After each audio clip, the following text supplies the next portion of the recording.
l'histoire de l'épisode 29 de la saison 2 de Dinosaur King. Seth et Max font apparaître le Cryolophosaur et le Triceratops suivi de son armure ainsi que son attaque tonnerre ultime, mais la vitesse de l'adversaire est très élevée, ce qui annule l'attaque de Champ. Seth poursuit en utilisant la carte d'aptitude de Cristaux des Neiges, mais Max fait remettre Champ en carte. En attendant, les robots se font fondre facilement, puis Rex et Zoé retrouvent Seth et font apparaître Ace et Paris suivis de leurs armures et foncent droit sur l'adversaire. Il se fait encercler grâce à Max de l'autre côté, mais voilà que les vaisseaux s'entrechoquent, ce qui rend instable le lieu. Suite à ça, la boîte se renverse avec les pierres qui se font la malle. On apprend que le vaisseau des pirates est juste devenu incontrôlable. Seth utilise la carte d'aptitude de frappe Blizzard qui a failli toucher Paris et Ace. Champ tente de le toucher mais il n'est pas assez rapide. C'est alors que le Dr Z arrive et donne à Max une toute nouvelle carte d'aptitude.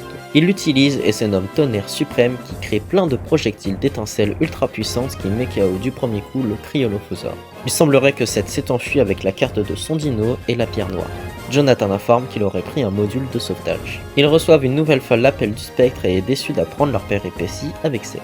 Il est prêt à faire la transaction des pierres contre leurs parents. Les enfants et les parents se voient enfin mais que de loin. Cependant, Spike demande aux enfants de ne pas continuer le transfert car l'enjeu est beaucoup trop important. Les gamins leur avouent que dans tous les cas, ils en ont que 6 car Seth est parti avec la dernière.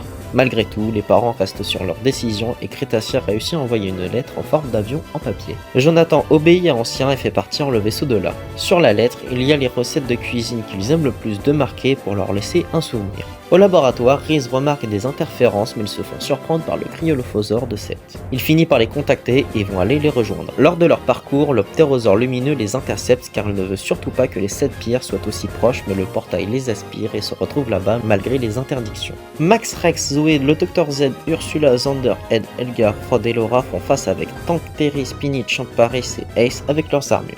Seth déclenche l'activation des robots dans l'Oméga et les enfants essaient de le dissuader de le rassembler, mais selon lui, leur théorie destructrice n'en est qu'une parmi tant d'autres. Selon lui, la plus probable serait que oui, ça va détruire cet univers, mais en même temps en créer un nouveau où là, il pourra régner en maître.